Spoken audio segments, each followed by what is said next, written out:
The point of the Lord's Supper is to remember what Christ did for us.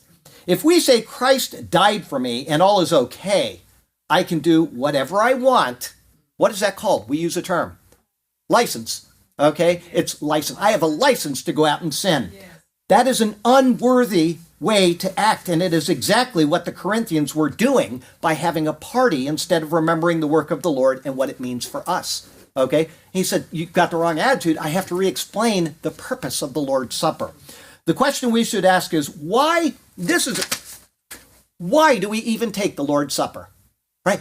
That's what we need. What is the purpose of taking the Lord's Supper? Why would the Lord ask us to do this?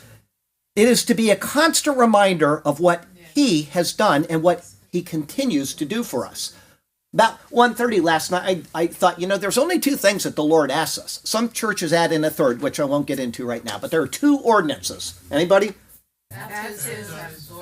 Baptism and the Lord's Supper. Okay, I'll tell you the third one. Some people add in foot washing, and we can go through that in a study sometime. But right now, baptism and the Lord's Supper are traditionally what the Lord said to do these things, specifically told us to do those two things.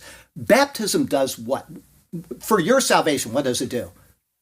Nothing. So why did the Lord say to do it? Witness. It is to show that you have accepted the gospel. You are now saved.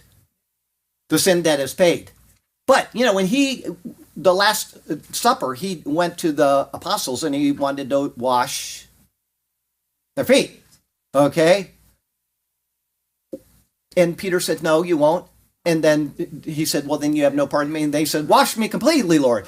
And what was his answer? He uses two different words. He says, those who have had a bath don't need. They just need to wash their feet. So there is salvation and there is ongoing sanctification. Baptism is salvation. The Lord's Supper, okay, if nothing else, the Lord's Supper, for those who actually believe in Christ, is a reflection of the doctrine of eternal salvation, and that we should not take that doctrine as a grant or license to sin. Everybody see that now? Yes. This says I'm saved. This says that I am sinning in my life, but I should not be, and I don't want to come to the Lord in an unworthy manner, okay? So what do I do about it? The Corinthians were doing just this through their actions. Paul first corrected them for not doing what he had originally instructed. He then re-explained to them what they should be doing. After that, he explained the repercussions for not adhering to his words, and finally summed up his thoughts, by telling them to not do what they were doing. For us, we have the instruction of what to do in 1 Corinthians 11. Once again, if they didn't mess this up, we wouldn't have this in writing, but we do. Let us judge ourselves so that we will not be judged, not for condemnation, but for rewards and losses. We are unworthy in and of ourselves, but Christ has made us worthy. Therefore, let us consider ourselves, judge ourselves in a short conversation with the Lord, and then come and partake of the Lord's Supper.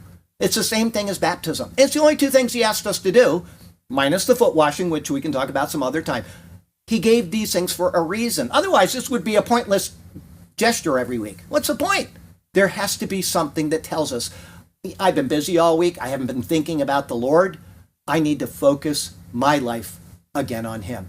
And I got thinking about all of the other churches I've attended that have the Lord's Supper, and they divert in one way or another. One was a really tasty way. We had a church we went to, and every 2 months they had a potluck supper, and they called it the Lord's Supper, which is exactly what Paul says to not do. That's not the purpose, right?